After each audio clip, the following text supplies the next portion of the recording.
They say modern fertilizers are the best thing that ever happened to farming. That more nutrients mean better soil, stronger crops, bigger harvests. And at first, it sounds right, because you see the results quickly. Greener leaves, faster growth, bigger yields. But look closer, because something is changing beneath our feet, quietly, slowly, and most people don't even see it. The soil isn't screaming. It's not failing overnight. It's fading. What used to be simple has become something we no longer understand. And the more we try to fix it, the worse it quietly becomes. Somewhere along the way, caring for soil became complicated. Now it's no longer about understanding the land. It's about following instructions. You need the right chemical mix, the right schedule, the right brand, the right dosage. Miss one step, and your soil fails. So you add more, adjust again, buy another product, and slowly, you become dependent.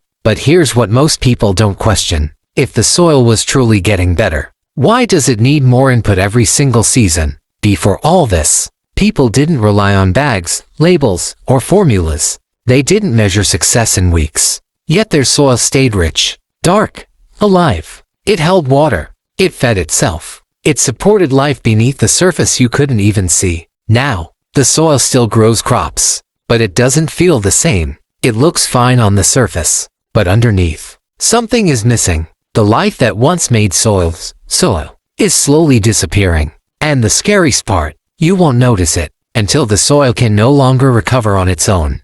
We forgot something important. Soil was never meant to be fed like a machine. It was meant to be alive, not manufactured, not controlled, not forced into performance. Alive, because soil is not just dirt. It's a living system, a breathing ecosystem, a world beneath your feet that works quietly when you let it. And long before modern fertilizers, people already understood this. They didn't call it science. They just called it farming. Whatever came from the land went back to the land. Kitchen scraps were never waste. Crop leftovers were never trash. Animal manure wasn't something to avoid. Fallen leaves weren't something to clear away and burn. Everything had a place. Everything returned home. Nothing was wasted, because nothing was separate. And over time, all of it broke down naturally. Feeding microbes, rebuilding structure, restoring balance in ways no bagged product can fully replicate. There were no complicated instructions, no brand comparisons,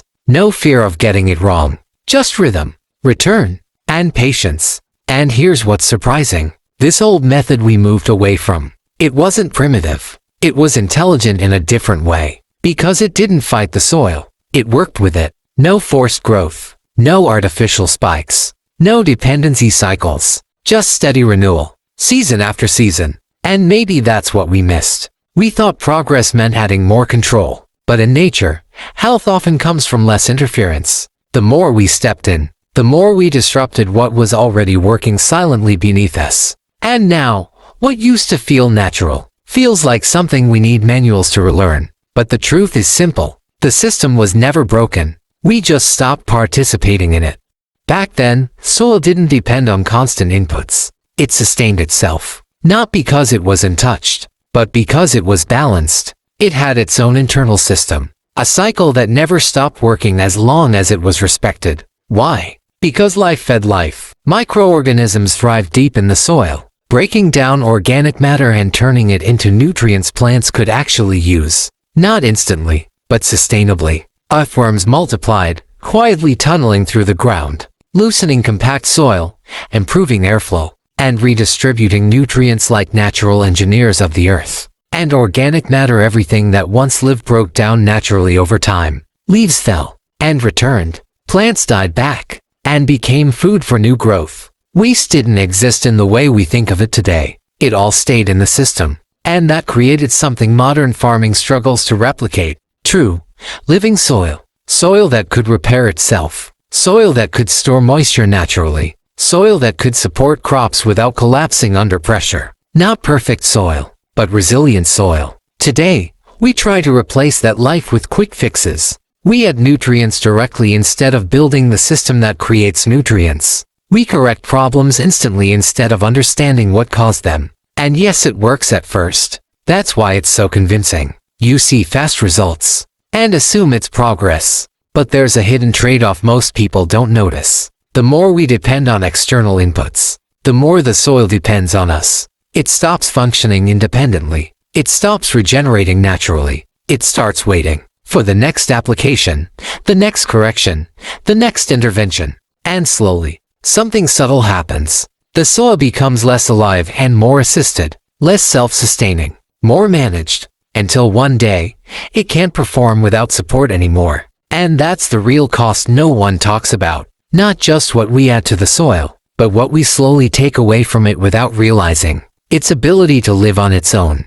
So instead of overcomplicating things, start small. You don't need a full system. You don't need expensive inputs. And you definitely don't need to wait until everything feels perfect before you begin. Just begin with what you already have around you. Return organic matter to your soil. Spread dry leaves on the surface. Add kitchen scraps in small amounts. Let grass clippings rest on the ground instead of throwing them away. And instead of trying to force everything to break down quickly, let it happen naturally, slowly, quietly, on its own time. No perfect system, no complicated schedule, no pressure to get it right every time, just consistency. Because soil doesn't respond to intensity, it responds to repetition. A little here, a little there, season after season. And over time, something begins to shift again. The ground becomes softer, darker, more alive. Not because you forced it, but because you supported what was already trying to happen underneath.